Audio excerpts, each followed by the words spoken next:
Another year looms ahead, and you're looking in the mirror, telling yourself that things need to change.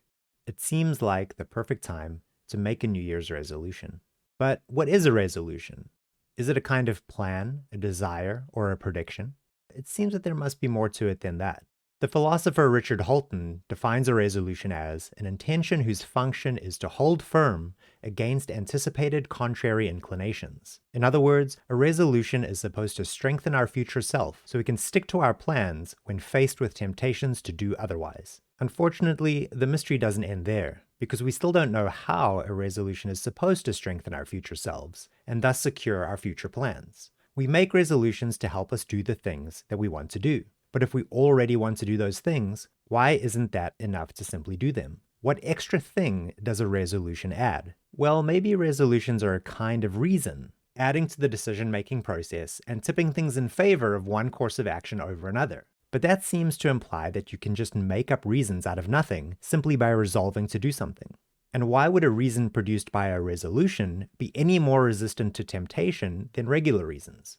Okay, perhaps resolutions are a different kind of reason, a special reason, like a reason about reasons, making us more sensitive to some and not others. For example, resolutions could remind us of why we made the resolution in the first place. Although it's still not clear what the resolution itself is doing to help. I make resolutions because I want to do certain things, but when I'm faced with a temptation, the thing I want to do changes. If we're just setting our old, barely remembered reasons against our current reasons, that seems to guarantee that the resolution will fail. This raises another issue. In cases like the one I've just described, it might actually be rational to break our resolutions. According to some accounts, being rational means acting consistently with our beliefs and desires. So it would be irrational to act according to a past resolution if that means acting against the reasons that I take to be good now. I could have resolved to go jogging every day, but today it's freezing and snowing outside. Choosing not to go jogging isn't acting against my better judgment. My better judgment has changed, and for good reasons.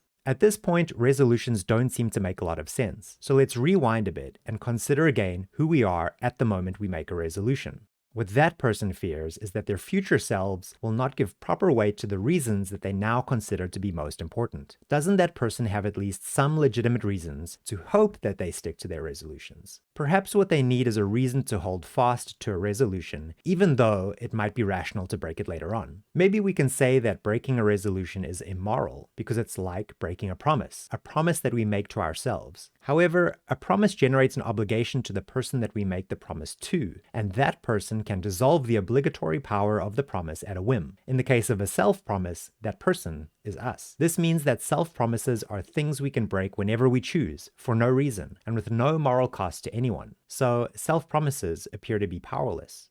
Here's another idea. What if we just got rid of resolutions altogether? The philosopher Christine Korsgaard argues that we do have a reason to act consistently over time, despite or even contrary to changing circumstances. This is because consistency of purpose and desire is one of the hallmarks of being a person. But as we've seen, this consistency cannot be secured by any resolution, because resolutions themselves hold no power. There's no single thing we can do to put ourselves on the trajectory that we want to be on. Instead, what serves the purpose of sticking to a resolution is actually a series of freestanding choices, each one requiring renewed commitment to a course of action, a goal, and ultimately to being the type of person that doesn't need to make resolutions. So don't waste your time with resolutions, New Year's or otherwise, because in the year to come, there will be no time-traveling reasons and no past selves to hold a whip over your head. Just take it as it comes and do your best.